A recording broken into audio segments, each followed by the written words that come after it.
الله يحفظك. حياك الله. انا اسامك.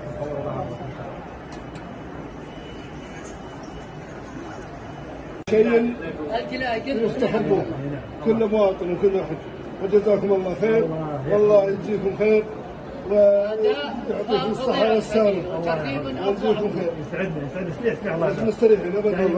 حياك الله جميعا. حياك الله. حياك الله. أول حاجة بقول اسمح لي بقول كلمة. نفتخر إنك وزير لنا. لا ما أنا بقول. لا أنا بقول. نفتخر إنك وزير لنا. نفتخر أن هؤلاء من الناس المخلصين اللي يشتغلوا معه.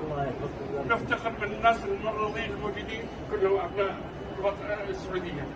نفتخر أنهم قلوب مفتوحة. ما في واحد منهم زعلان.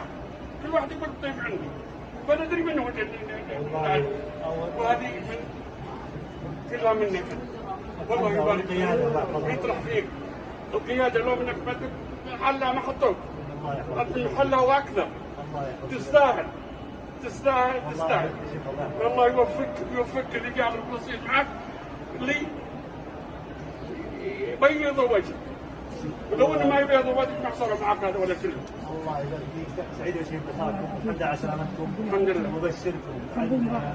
الحمد لله. القيادة يعني مهتمة جدا أن المواطن حصلت الخدمة، أعطتنا ميزانيات، أعطتنا مرونة، متابعة، قرارات سريعة. الحمد لله نشوف نتائجها الحمد لله، والحمد لله حسب توجيهات ويصير خدمة جيدة نحن نراها ومساعدتكم. هذا تسعد القيادة وتسعد هذا هو والله امس سجلت امس جاني ما شاء الله. الحمد لله. سؤال بسيط.